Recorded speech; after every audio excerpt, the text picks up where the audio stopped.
Good morning, everybody, and welcome to the Recovery Classroom. My name is Drew. I am an alcoholic, and today I'm a recovering alcoholic, and I cannot be any more grateful. I want to personally invite you, if you're local to the Huntington, West Virginia area, to come on down to 5747 East Pea Ridge Road in Huntington at Pea Ridge United Methodist Church this Friday night for our Friday night crosstalk meeting. Mother Nature willing, provided we don't get blanketed with any more snow, we're going to try to resume our Friday night crosstalk meeting at 7 o'clock.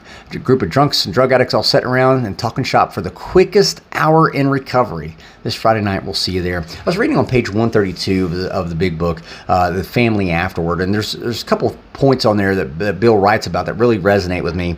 If newcomers could see no joy or fun in our existence, they wouldn't want it. Fair. That's absolutely fair. We absolutely insist on enjoying life. We absolutely insist. Again, I asked this question. Isn't that why we're getting clean and sober? Isn't that why we're trying to break that cycle of insanity? He goes on to write, outsiders are sometimes shocked when we burst into merriment over seemingly tragic experiences out of the past. But why shouldn't we laugh? We have recovered and we have been given the power to help others. Again, that reinforces, why shouldn't we be able to laugh? We're clean and sober now. Eric will tell you all the time about how he walked into a room on a Tuesday night and me and JD are in there. We're laughing, cutting up, cussing, carrying on, having a hell of a good time over a tree that almost destroyed my house. It was the funniest thing, foggiest thing there. He couldn't understand it. That begs the question, if we are absolutely insisting on enjoying our life, why wouldn't we want to get sober? And I was in a conversation not too long ago, it's been a little while, but not too terribly long ago, where somebody actually used the phrase, the downside to sobriety. And that was just like, I'm sorry, what'd you say? The downside to sobriety. Is there a downside to sobriety? And that begs the question, is there a downside to sobriety? And in talking to people, I've been able to kind of take notes. I'm a note taker guy. One of the downsides that I've heard to sobriety is not being able to drink. And I disagree with that. See, that implies that you, by saying it like that, I'm not able to drink. Well, that's bullshit. You are. See, today I am able to take a drink if I want. The difference is I don't want to, because I know what will happen if I take that drink. I have the choice. It was implied that, I don't have the choice. The choice has been removed from me to be able to drink. That's not true at all. See, I have the choice. I just don't want to today. Having to deal with emotions. That might be another downside. Well, one of my favorite sayings in the rooms of AA is, the good news about AA is you get your emotions back. The bad news about AA is you get your emotions back. And let's be clear. The reason why we drink and drug, we're actively using in addiction, is we were trying to mask memories. We were trying to mask memories or mask emotions. So going back to my story from yesterday, on yesterday's monologue about my son and how I went from being a piece of shit father, within a very short amount of time, I became the GOAT. All right, the greatest of all time. That's a memory that I don't want to lose. And if I went out and started drinking today, I would not be able to recall that memory because I'd be, drinking. We don't get to pick and choose which memories we want to mask. If I started drinking today, all the bad memories might go away, but also all the good memories might go away. And it's the same thing with emotions. We don't get to pick and choose which memories we want to keep and which memories we want to discard, just like we don't get to pick and choose which emotions we want to deal with and which emotions we don't want to deal with. More often than not, I see people coming in, they're happy, joyous, and free, but the first time some type of adversity hits them, man, they immediately start thinking about the bottle.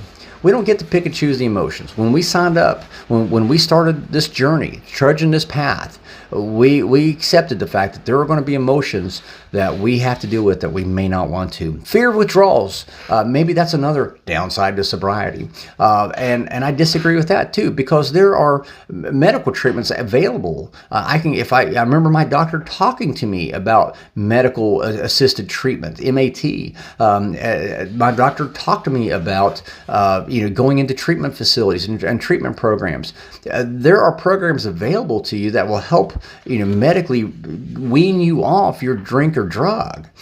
So I don't think that's a downside. I think it's a blessing having that ability. Let's go back in the 1930s when they didn't have treatment centers. They didn't have, the invent of medical science like we have today, to where they could do that for you.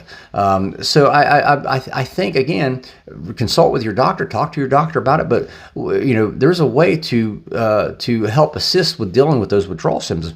Fear of getting to know the real me, fear of having to face the real me. Now, people use that as a downside to sobriety. I have to get to know the real me. Well, here's the good news about that is, if you go back to the point before you started actively drinking and drugging, there was obviously something you didn't like about yourself that led you to drinking and drugging. When you started drinking and drugging, you were in that fog. You were never able to address that issue, that thing about yourself you didn't like. Getting sober allows you to go back and fix whatever it was that started you down that path in the first place. But you can't do it if you're drunk. You can't do it if you're high. Fear of not fitting in anymore. This was another one. This is actually probably one of my favorite ones. I really got a good laugh out of this one. Fear of not fitting in anymore might be a downside to sobriety. Let me be clear. If you're afraid that, I won't be able to fit in with my friends anymore if I stop drinking and drugging, think about that for a second. In other words, the only way you can fit in is by drinking and drugging. If that's the only way you're fitting in, then I ask you, are you really fitting in? If you can only fit in by drinking and drugging around your friends, sounds like you might need a new set of friends. And again, another one of my favorite sayings in the rooms of Alcoholics Anonymous, the good news about AA is you get a whole new set of friends. The bad news is, you're looking at them. Fear of commitment. Working a program is not like a marriage. It's not like you don't come in and sign a contract, so you're going to spend the next 47 years in sobriety. It's not how it works. It's a trial and error thing. It is a program of suggestions, not requirements. If there is something about your program that you don't like, talk to your sponsor and try to come up with a solution. You can change certain aspects of the way you might be trying to approach things. There's no dead set boilerplate approach for every single person in recovery.